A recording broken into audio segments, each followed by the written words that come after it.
ang oras ay alas 5 ng hapon. Nandito kami ngayon sa may Binondo, particular dito sa may Recto. Kasi meron kaming pinipick up dito, may kinukuha kami. Hindi na ako nakapag-update ng umaga kasi talagang busy. Galing pa kami ng QC noon kanina.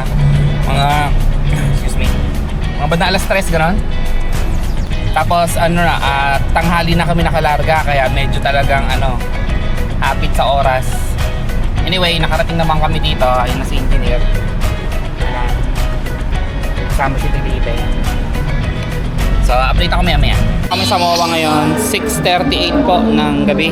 So, mayroon kaming binibili dito. Ayan o, TV. Hindi sa amin yun, sana all. Ano masasabi mo yung araw na to? Sakit sa ulo sa likod. Sakit sa ulo? Tagtag ba? Sa may ano eh. Sa may 10:55 ng gabi. So, nandito kami sa Chowking. Tapos sa kaming mamili. Yan, nabili libre sa engineer ng ice cream. Halo-halo. Na may ice cream. Oh. Thank you po, engineer. Maraming salamat po.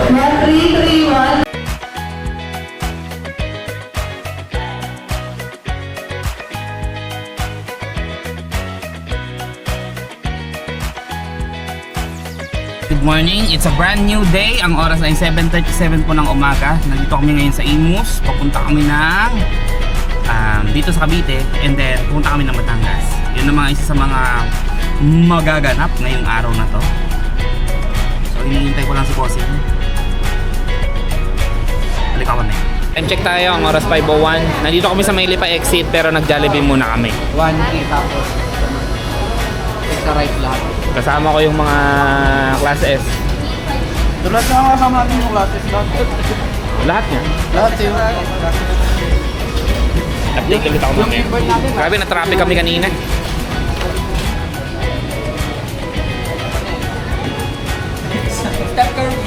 Step carry 30. Pero kailangan ko na talaga yun.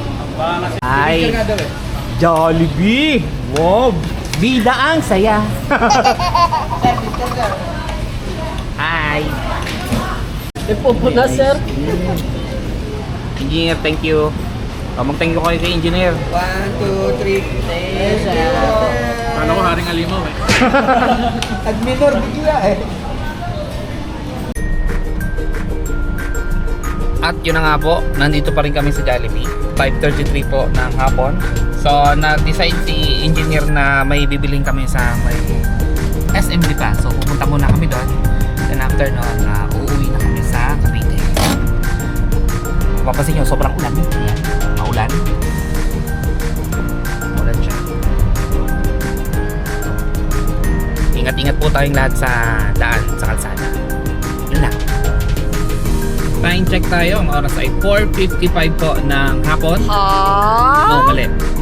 Time check po tayo. Ang oras ay 5:55 po ng hapon. Actually, magkagabi na. Pero tingnan nyo naman sa labas.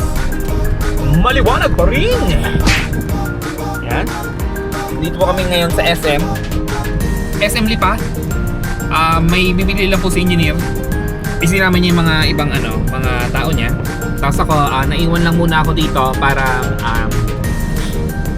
dito na lang. Hindi na mag-park dun sa loob. Pero kung sasawayin ako dito, sabihin na doon ako sa parking, dito tayo sa parking.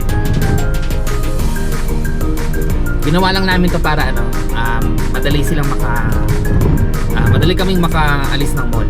Kasi kung ipapark pa namin to doon sa loob, pwede naman. At yun naman talaga ang dapat. Pero sa mga mabilisang lang, pagpunta lang dito, nandun na lang. Anyway, medyo masama ang panahon. Ulan ng ulan. Yan, ulan ng ulan. Nakapila ako sa may SWAT. So, yun lang. Keep safe everyone. Bye-bye. Good morning. Nandito tayo ngayon sa may Calamba, Laguna. Ang oras ay 7:31 po. And believe it or not, tinakbo lang namin natin to ng less than 45 minutes.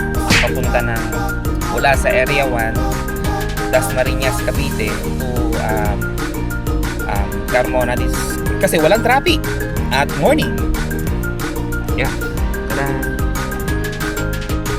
Dito kasi sila kukuha ng ng NC2 exam sa lugar na to.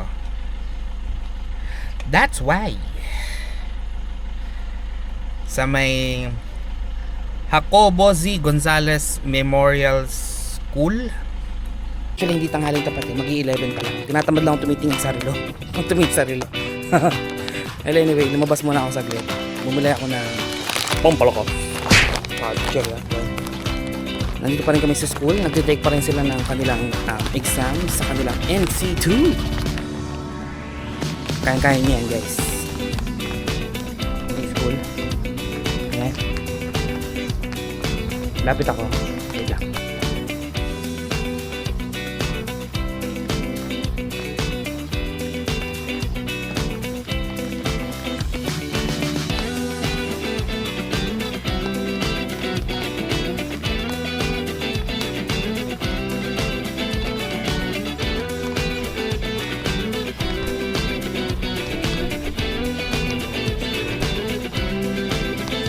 Si Engineer BJ Epia titik ng NC2.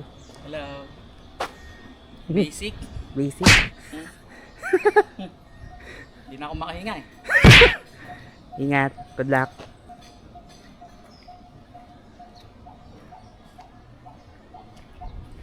Talino ng kapatid kong yan. Galing sa sipag at tiyaga yan. Start rock bottom. Ngayon maunlad na siya. Sana all. So, lumabas muna ako. Puntang palengke. Tricycle. Oops. Bibili ng pantawid kasi hindi pa sila nagla-lunch.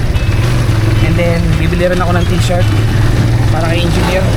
Kasi nakalimutan namin magdala ng t-shirt kasi nagkamadali kami kanina. Medyo nababaksuhan kaya. Anyway.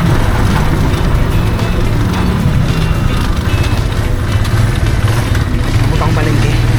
Sige, report ako mamaya. Congratulations. Mag-ano ko naman. Bigyan ko to.